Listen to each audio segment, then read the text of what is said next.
What's up guys, Winter Kills here. We are back with another deck profile. Here we have Synchro Fusionist. Of course, we all know the new ban list was released a couple days ago on the 11th. Went into effect. E-Telly went to 2, and Upstart went to 1. Norden went to 1 as well. Greatly, well not greatly, but affecting this deck. So much so that it deserved an updated deck profile. So that's what we have here for you guys today. Hope you enjoy, and without further ado, we'll get started with the monster lineup.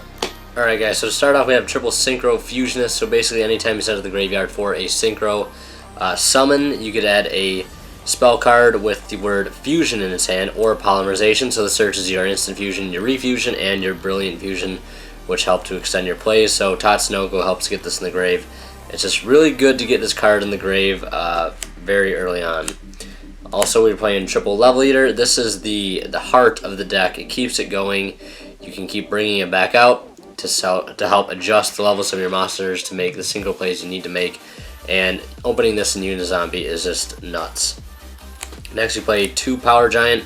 This helps get things in the grave that you don't want in your hand. It can manipulate its own levels depending on what you discard for it. If you discard a 4, it becomes a 2 to summon it. If you discard a 1, it becomes a 5. It helps make a lot of different plays. It can be set up as a Level Eater target. If you summon this by discarding Level Eater, you can summon Level Eater back out by eating a level off of this. Then you have 5 levels there. You can make a 6 with another tuner, go into a Stardust Charge Warrior or a Trish from there, whatever you need to do. Next we'll go into our level 1 tuners, which consist of Synchron Resonator. This card is pretty unique in the fact that if you control a Synchro monster, you can just special summon it for free. Glow Up Ball, Standard, Jet Synchron Standard, as well as Recover. Not only do you get to get them off E-Telly, but you can also pay 2,000 life points if you have 5 or less cards in your extra deck than your opponent does, which when you're going first, more often than not, you can pretty much abuse that effect whenever you'd like. Next, we're playing double Unizombie and the 1 Mizuki and Plague Spreader to go along with it. So Unizombie's effect is basically you can target 1 card on the field, 1 monster actually, and discard a card and increase that level by 1 of that monster, and you can also send 1 zombie type monster from your deck to the graveyard to increase that target's level by 1 also. So you can get him up to level 5 if need be, and the best thing about that is once he's at level 5, if you discarded a Level Eater for him at some point, you can summon that Level Eater out and eat a level off of him, and then sync for Librarian, and that basically is another main piece of the engine, is getting your Librarian going, and that helps set it up very, very easily. We are playing Brilliant Fusions, so a big part of that engine for the Brilliant Fusion is just playing double Lazuli, and the 1 Trick Clown as being one of your main light targets. We also do play Ghost Ogre in the main board, being another light target you could use, but more often than not, if you don't open this is the thing that you're going to send. Do play 1 Hat Tricker. 1 Doppel Warrior doesn't come up that much, but we do play a Junk Synchron to go with it. And then the last 2 E-Telly targets are Frankenderp and Ghost Ogre. Still don't have a real copy of Ghost Ogre yet, still working on that. Dr. Frankenderp is definitely a really, really good E-Telly target, just because it's a free draw, and you do have to pay 500 life points for it, but it's a free draw nonetheless, which can draw you into something really, really good as far as getting more combos going. And this can also be pretty defensive too if you can't make a really good first turn field, which sometimes happens. This is really nice just to summon out to have a little protection with in case you need it. So that's for the monsters. We'll jump into the spells. Alright guys, to start off we're playing triple Brilliant Fusion to kick the spells off. Basically you just send a Gem Knight and Light from deck to grave. You get yourself Seraphonite on board, and then you get yourself an extra normal summon, which sets up a whole lot of plays. Instant Fusion, again, just a combo extender at searchable off Synchro Fusionist. Gotta play 3.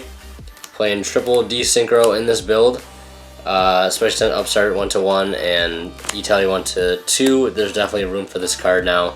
It's just an absolutely amazing card. If you can't get that second Trish to go off and you got this, you could just burn it and get all the materials back and then just re-synchro again for the Trish. Double E-Telly. Might as well max out on what we can play. 1 Upstart. Conveniently, the 3rd E-Telly allowed room for the 1 Upstart, so it actually surprisingly works pretty well. Soul Charge, 1-for-1, Foolish, and Refusion still. Those 1-for-1, or those one-ofs still have not changed. And the main deck has not changed that much either. So yeah, it loses a little consistency with Italy going down to 2, but this build didn't play Upstart previously.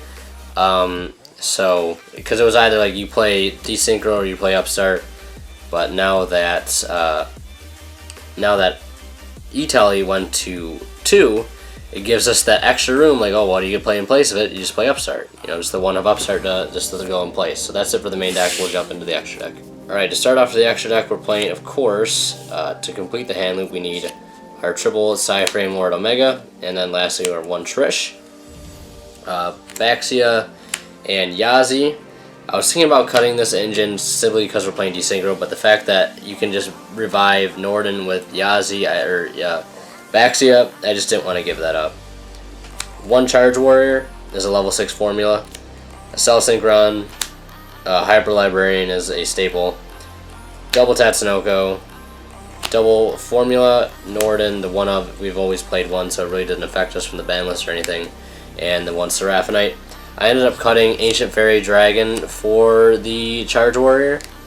We'll see how I like that. Ancient Fairy really doesn't come up that often, especially with playing Desynchro.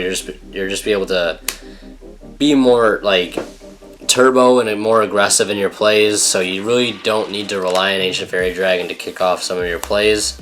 I think Brilliant Fusion, I think the multiple instant fusions and the Desynchro definitely allow for a more consistent play without the Ancient Fairy Dragon. I just really love Charge Warrior as a card. It just fits so well. There's so many times in this deck where you're like, if I had a level 6 Synchro to go into right now, it would really help to clear up some space on my field. And now that card is finally here so conveniently, it's really nice to play in the main deck. I think last time I did a profile, I had a 16 card extra deck which had everything you see in this one plus Ancient Fairy. I had a hard time deciding on what to cut, but I finally just said, you know what, we'll just cut Ancient Fairy Dragon for now.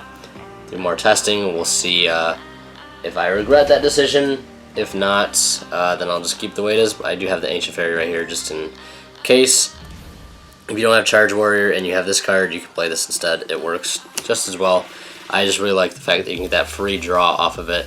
And then you can go into Formula and you can sync with Charge Warrior and Formula for Omega, draw another card, and it's just so many combos. Such a beautiful deck to play, and still, I think in my opinion, runs perfectly well.